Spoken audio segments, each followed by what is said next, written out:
Welcome to a bad recap of The Accountant, a movie about a man who can't talk to women but loves to commit genocide. This is Christian Wolf, and he's just like me for real. As in, he's autistic. His mother wants to enroll him in a treatment center to help him adjust to life with his condition, but his father is a military man who doesn't understand compassion, humanity, or kindness.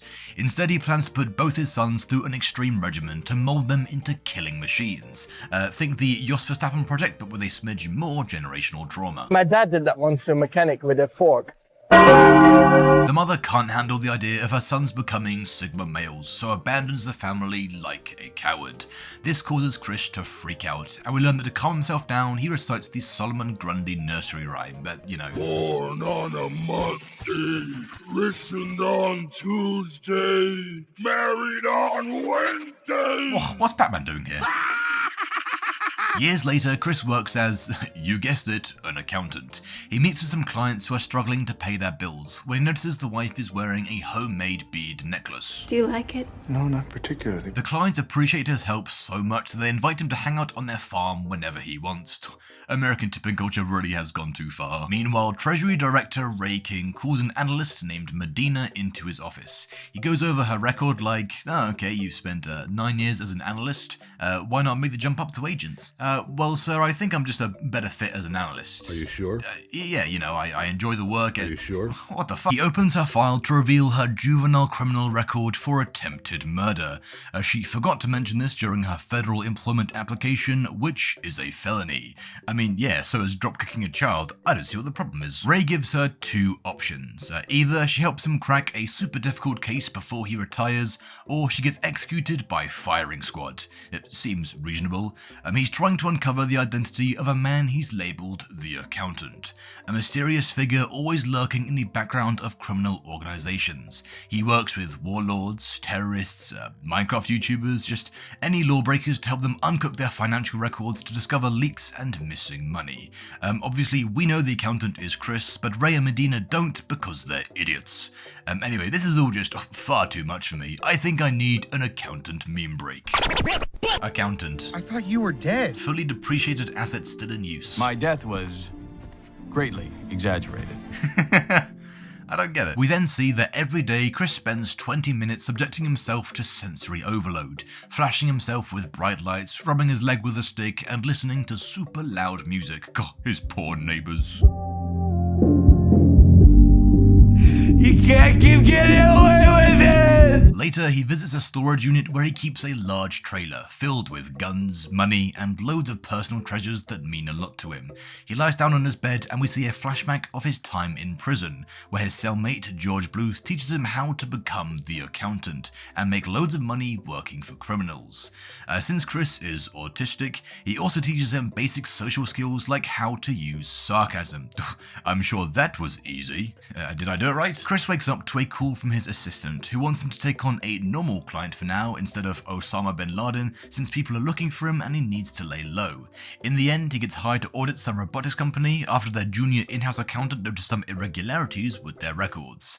Back with Medina, she searches through all the accountant's known aliases and realizes they all belong to nerds. She ends up using some software to match the side profile of his face to surveillance footage from 10 years ago, where the accountant broke into a mafia safe house and just killed everyone.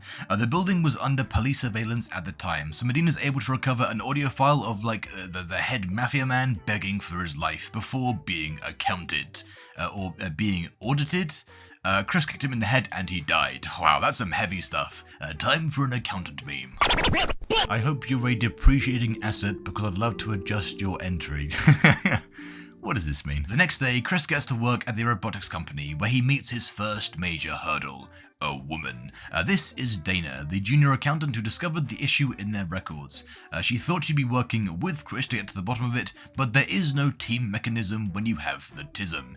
He shoos her away, cracks out some markers, and gets to work, raw dogging through 15 years of company records in just one night, covering the walls with so many numbers. God, the numbers, Mason, what do they mean? Meanwhile, Medina is listening to the audio file on repeat, trying to find just anything. She uses her fancy government Audacity nasty DLC to filter out something hidden within, a slow, monotonous reciting of the Solomon Grundy nursery rhyme.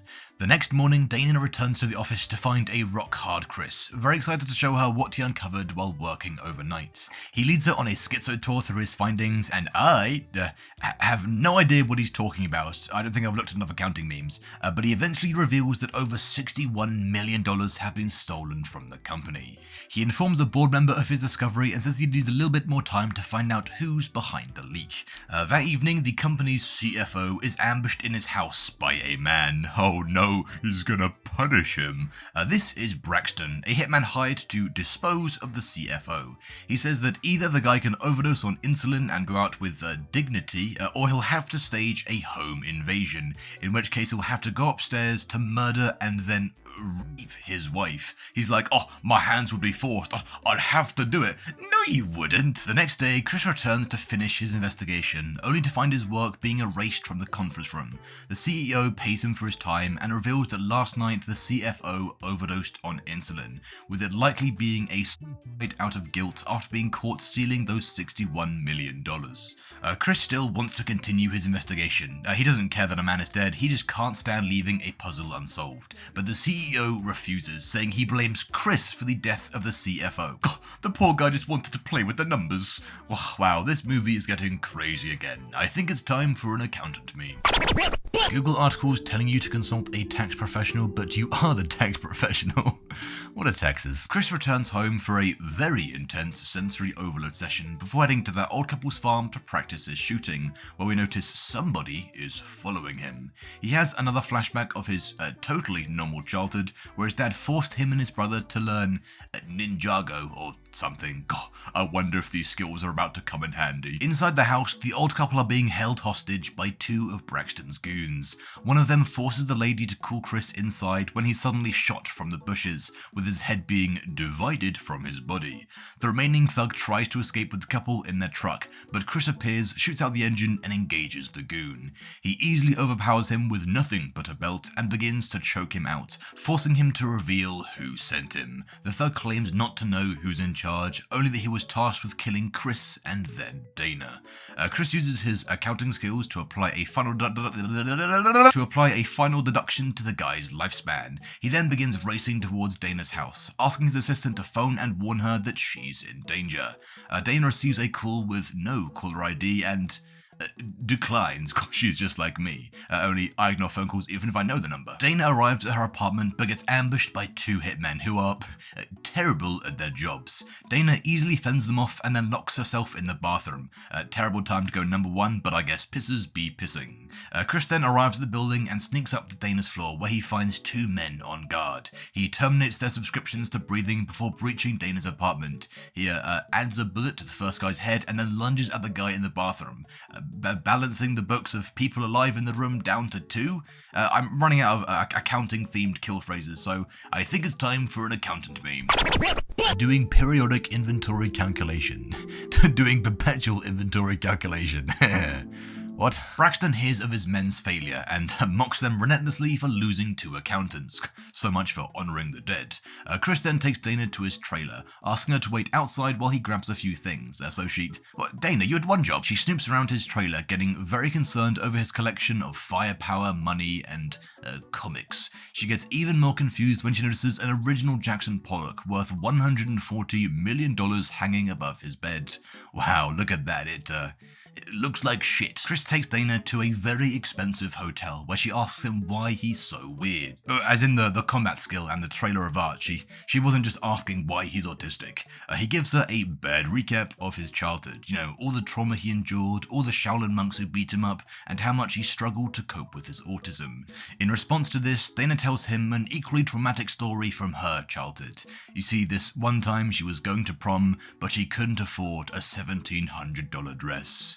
But in the face of crushing defeat, against the relentless tides of inadequacy, she turned to the only salvation remaining, to the philosophical work of Marcus Aurelius. The void looked back, unblinking, scrambling, so I shrugged, said hit me, and kept on gambling. Yeah, that's right, she joined the maths club, mastered blackjack, and hit the casino. After hearing her brave story, Chris opens up the best he can. They share an emotional moment and Dana leans in for a high five or something, but Chris pulls away, very excited that he's just had a revelation about the robotics company case. I'm not even going to try and explain the entire financial plot twist of this movie because I'm an idiot. Instead, we shall turn to Reddit, the internet bastion of armchair experts and porn. Thank you, TJ McWeaksauce, for your explanation. This is Reddit, so it could be wrong, but I don't care. I'm gonna have to put this into Minecraft terms again, since that worked so well last time, but basically someone broke into the company's base and stole 61 million emeralds, to make it look like they had less loot so their stock value was lowered. For this analogy to work, they have to be playing Minecraft with the stock market mod installed, and also the Jenny mod for other reasons. Later they wanted to go public, or unwhitelist the server, so the 61 million emeralds were dumped back into the company, buying up mending books and diamond gear. That caused their stock value to skyrocket, turning their multi-million-dollar company into a billion-dollar company, turning their wooden starter base into a bigger wooden starter base I can't build very well. Dana found the emeralds missing and they invited Chris to their server, who uncovered their plan. So the person behind the crime hired infamous 2B2G griefer Pop Bob to frame the CFO's death as a to frame him. I hope that all made sense, but if it didn't, okay. They realized that only two people can be behind the crime, either the CEO Lamar or his sister Rita. Obviously Hose ain't loyal, so Chris heads off to question Rita, but on his way he encounters Braxton, who can sense he's being followed, so shoots blindly into the night, forcing Chris into cover while he escapes. Chris continues to Rita's house, where he finds her sleeping. Wait, that might be a bullet hole. Braxton has assassinated Rita, meaning there's only one person left who can be behind everything. Lamar. Wow, this is getting intense again. Time for an accountant meme. Knowing your tax code before joining the workforce? Yeah, no thanks. Googling everything and hoping you're not committing tax frauds. Wait, tax fraud is real? Back with Medina, she's closing in on Chris. I think. I don't know. She enlists the help of the enemy, the IRS, to search through all of the accountant's known aliases. They eventually find an accounting firm owned by Christian Wolf with the name ZZZ Accounting. Was he tired while naming it? They discover Chris as a part owner of multiple local cash businesses, allowing him to launder all the money he makes by working with criminals. They've got him. Medina takes her findings to Ray and explains everything she's discovered about Chris, which includes yearly $1 million donations to Harbor Neuroscience, the center he was almost sent to as a child. Curious. Back with Chris, he has another childhood flashback while staring at Dana. He remembers a time when his father forced him and his brother to beat up some children who bullied him at school. I actually support this from his dad. Those kids deserved it. Not for being bullies, I don't care. I just hate children. Being reminded of this generational trauma makes Chris think that Dana will never be able to love him because he's so weird. So he abandons her in the hotel and heads off to do some accounting or something. Meanwhile, after raiding Chris's house, Ray reveals his history with the accountant and why he wants to find him. Basically, years ago he interviewed George Bluth, Chris's prison cellmate, who used to be an accountant for the Mafia. Ray accidentally let him get released from prison, so the Mafia tortured him to death because they're sore losers. Learning of this, Ray volunteered to sit in a stinky van and do surveillance on the crime family to get justice. But Chris also learned of George's murder from a prison guard, so he broke out to do some accounting. This is where the audiophile Medina was studying came from. Chris broke into the Mafia safe house and did the older murder thing before finding Ray, who followed him inside to join the party. He held Ray at gunpoint but ultimately spared his life because, well, Ray was just chilling, he did nothing wrong. After the event, Ray decided to quit his job because he's a coward, but on his way out he received a phone call from the accountant's assistant. Ray then reveals that every arrest over his very successful career was nothing more than smoke and mirrors. Basically, over the years, Chris was feeding Ray information about certain criminal organizations, allowing him to arrest those who broke his moral code. God, he's kind of like Batman, only Batman doesn't have autism. He has super autism. I've just remembered that J.K. Simmons is also Ben Affleck's Batman's Commissioner Gordon, so this joke is now double funny. Please like the video. Anyway, I bet you're wondering, why was Chris in prison in the first place? What happened to his dad? Where is his brother? Anyway, they then receive a surprise phone call from Chris's assistant, pointing them towards the robotics company. It seems like things are about to get intense. I think I need an accountant meme. When Excel recovers your file. I saved a life, my own. Am I a hero? I really can't say, but yes. I'm lost. Meanwhile, we see Braxton and his men setting up a defensive perimeter at Lamar's house, anticipating an attack from Chris. Once night falls, they hear a single gunshot echoing from the forest, with one of their men no longer responding on radio. Chris has come, and so have I, and it's now time to see who will win. An elite force of hired soldiers with enough firepower to blow up a Weatherspoons, or one autistic boy. Get down now!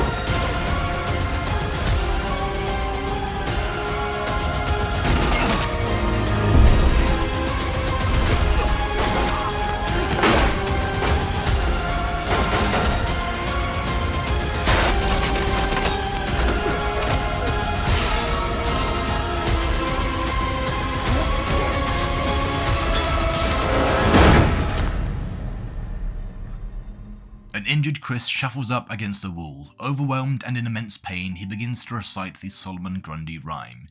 Hearing this over the camera feed, Braxton makes a realization. He knows this rhyme, the slow, monotonous tone in which it's being uttered. Braxton realizes that all this time, the man he's been hired to hunt is none other than his brother, Christian Wolf. He rushes out to greet Chris, and the two brothers reunite after 10 years apart. They share a gentle embrace. Guys, I said gentle, don't be rash. Braxton begins to beat Chris, letting out all the anger of how Chris abandoned him and left the family. But Chris doesn't fight back, since it's an awkward social situation and he doesn't know how to handle it.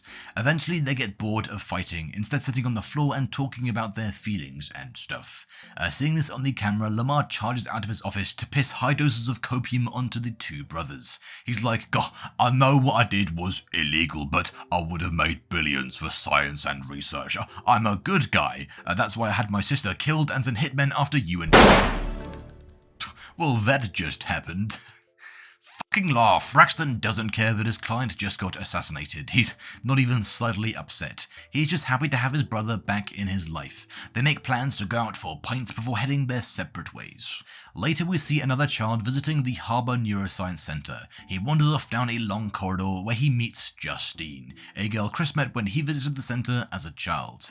Thanks to the yearly donations Chris makes to the centre, Justine has a super powerful computer, but a visiting parent claims she could backdoor the Pentagon with that rig. Oh really? Well, can it run Minecraft with shaders? Justine is non-verbal and communicates through a text-to-speech program, and when showing it off to the child, we hear that it's the exact same voice as Chris's assistant.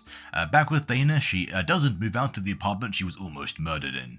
She receives a mysterious package, which turns out to be the Jackson Pollock painting. Wow, Chris sent her some spilled paint, how generous. And the movie ends. Great movie. I enjoyed the part where Ben Affleck committed tax fraud, and my favourite character was easily French teen bully, because he's French and got beaten up. I love justice. But yeah, if you enjoyed this recap, be sure to leave a like, subscribe and hit that bell so you don't miss the next one. Thank you ever so much for watching.